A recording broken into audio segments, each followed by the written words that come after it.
it may be the reason why you're not selling. You do not need a bunch of fancy websites and pages and this and that. The thing that matters is, okay, so you see all of these gurus on YouTube and the internet talking about making millions of dollars online, but nobody will really show you how they did it or actually reveal any sort of documentation, proof, or transparency about the fact if they actually made the money. In this video, I'm gonna both prove that I made the money that I claim to have made with actual financial documents, so you know that what I'm saying is true. I'm not just gonna use a fake account or a dummy trading account or like what you see everywhere. I'm gonna show you my financial statements. I'm gonna give you the plan that I've used, and I'm gonna talk to you about each step of the process and the secrets that I'm gonna teach you in this video about how I've done over $100 million in sales of information products and various services online over the past 5 years. They're all hard-won, hard-learned lessons, and I'm gonna show you and talk to you about the good, bad, and the ugly of making it big online. All right, so the first thing you need to realize about me is that I started basically my entrepreneurial career when I was still in drug treatment, back when I was 21 years old, and I was approached by a lady who pitched me on an MLM. I tried again later at 24 to be successful in another venture like that, failed again. So at this point, I was like, I need to go online and learn how to generate leads and turn cold strangers into clicks and then cash in commissions. My real only option at the beginning was to sell some form of a digital product. And what I realized was there was 4 main ways that you could package information or knowledge into a digital product. That was courses, coaching, events, and doing affiliate marketing, selling somebody else's digital product. The way that I created my first success story online was actually by selling somebody else's product. I was actually an affiliate. I sold training that taught other MLMers back at that time how to generate leads online. What I learned through this process is, as I was looking for my niche and I was looking for my perfect customer, it was actually me. I was my perfect customer. But once I realized that I already knew all of the pain points that I needed to know, I knew what my ideal customer was going through because I went through the same things. And so I knew that I could begin to relate and identify to a group of people, and so that is who I began to talk to. Now, back in my day, when I first started, I actually been doing this for 16 years. I know I look 25, but I'm actually in my 40s. When I started, we could market to the people that were friends with us on Facebook, and I began to run ads and create content for the very first time in my life. And what I realized was there was a simple process that I could follow that would help me to convert more upfront customers and have a chance to be able to sell them higher priced products. Because even though I was doing affiliate marketing still at the beginning, I ultimately wanted to create my own courses, do my own coaching, and host my own events. I just didn't know how to get there yet, and I didn't feel like I was ready to do that yet. Well, guess what? You're never gonna be ready to do it either. And so I decided to take a leap and create my first course. And I remember the very first time I hosted a webinar, and I invited people to the webinar, and nobody showed up. Well, I just presented the webinar anyways and acted like there was a full house, and that gave me an opportunity to actually practice my pitch and practice my content. And the next time, people actually showed up because I hosted another one. Remember, your ideal customer is who you used to be. I was talking about a lot of my struggles. I was talking about a lot of the things that I had been through and overcome. And at the end of that webinar, I can remember I shut down the laptop and I walked off thinking, well, I just basically ruined my reputation because I sort of let it slip out that I was a high school dropout and that I was sober now but had battled addiction, and that I was a former construction worker and a failed network marketer who learned how to generate leads online. And I was now sharing those secrets and the strategies with them. And when I came back to my computer later, I had like my biggest sales day ever. And I was like, something about what my brain is telling me is not right.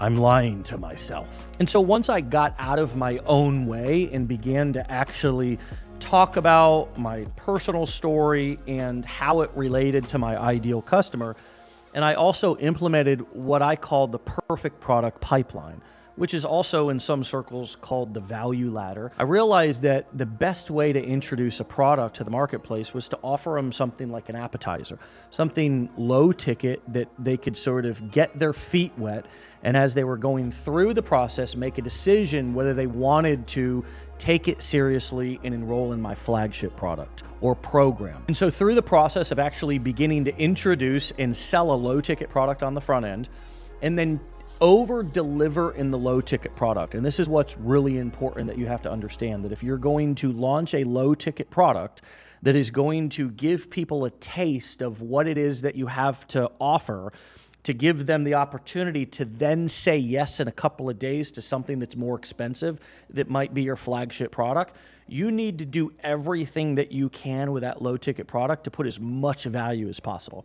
So some of the things that I did with my low ticket product was I put in additional assignments, homework, the ability to talk to somebody on the phone to get your questions answered, just way more value than you would expect in a product or a course or a program for $5 or $7 or $15 or $20. Now, there's a lot of different ways to frame your low ticket offer. You can frame it as a challenge. You can frame it as a course. You could frame it as a fast start process. You can go into AI and say, give me 5 or 10 different ways to say course or program.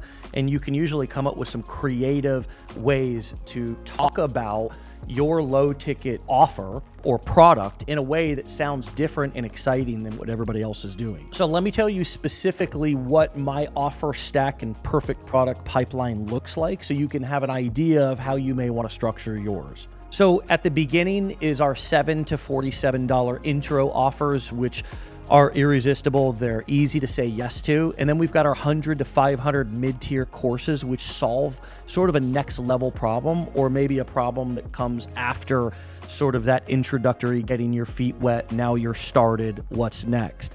Then we've got our $997 or $1,000 to a few $1,000 core programs. These are the life-changing systems, and this is kind of our sweet spot for our high ticket in our niche. And then we've got our 10,000 plus mentorship and events, which provide deeper transformation, limited access, networking, like access to other people and communities. And this is exactly how we structure a 9-figure business in the information education space. Each offer is designed to meet our clients where they're at, to help them get to the next step. And then they can make a decision whether they want to hire us for additional coaching, buy another program, maybe even come to a live workshop. In some cases, our clients feel like they have enough information and they're ready to sort of fly the nest. And in a lot of cases, those people will then come back and contribute to the community in other ways as our success stories or even future guest teachers and speakers at our mastermind. Here's the specific systems that we scaled in order to achieve the results that we've got. So first, a traffic system. So we did a live daily show and then redistributed it via short form content on all the social platforms. Then, of course, every business needs a conversion system. Like, how do you take the people who might be watching your lives or your videos and actually convert them into sales? And then how do you take those people who took your appetizer and convince them or make it educational and valuable enough to make them want to stay for dinner and buy your more expensive, more valuable programs? Well, the way that we did this was exactly what I explained. We offered those low ticket products or programs that offered immense transformation, and we over delivered. And I think this is a big fork in the road that a lot of creators and entrepreneurs run into, which is, how do I price my products? And also, what do I give away for free and what do I charge for? And if you're ever on the fence about what you should do with a specific piece of information, you should always move it, especially early in your career, to that front. So if you're debating about free or paid, give it away for free. If you're debating about giving it away in your low ticket or your high ticket, give it in your low ticket. So you are never going to sell that high ticket thing if you don't deliver enough value in the low ticket thing. So move the value to the low ticket thing and figure out how to deliver a unique experience in your high ticket thing. One other thing that I learned, and I think this is going to be true the more that AI becomes a thing, is that the amount of sales that we did when we talked to somebody on a webinar, on a phone call, made some sort of communication to where they could hear our voice, was 10x the amount of sales that we did with people who we never talked to. So for those of you who are trying to automate everything and avoid any interaction with your clients, it may be the reason why you're not selling. Of course, every great business who's going to do 9 figures in sales needs an awesome team. Building a team is about building with the right people. It's about quality. It's not about quantity. The amount of distraction that one bad apple can create on your team is beyond comprehension. Not only does it steal your time, you got to be constantly giving people attention because they're not doing their job good enough. It takes away from people who are ready to rock and roll and who want feedback. So trying to keep your team as lean as possible, trying to fight for the people who you've worked with for a long time, because you realize being a business owner after a certain amount of time, it takes training to retrain people, right? So invest in people. Last but not least, as you develop your team, the number one thing you need to focus on is clear communication, especially if you're working on apps like Slack, to where you can begin to build a team and have different departments. Trello, this is another huge organizational tool that we use. As a matter of fact, if you want to know about all of the different tools that we use inside of our business, there's actually a workbook that goes along with this video, and you can click it and grab it in the link in the description. Here's a few more hard lessons in hidden truths to doing $100 million in sales online. The more offers that you make, the more money that you're going to make. Of course, if they're aligned. There's a lot of people who just kind of pussyfoot around with wanting to offer what it is that they sell. And if you're hesitant, you don't constantly keep making offers to your audience to the point to where you get sick of hearing yourself saying the same thing over and over again. If that's not happening, you're not making enough offers, period. Fancy branding is not going to beat real value in great copy or great salesmanship. You do not need a bunch of fancy websites and pages and this and that. The thing that matters is, do you have an offer that's clear, and are you making that offer enough? You don't need 100,000 followers. You need 100 people that trust you. You have 100 people who will buy something from you pretty much whenever you send something out. You have a foundation to build a multi-7-figure or even 8-figure business that could turn into something bigger.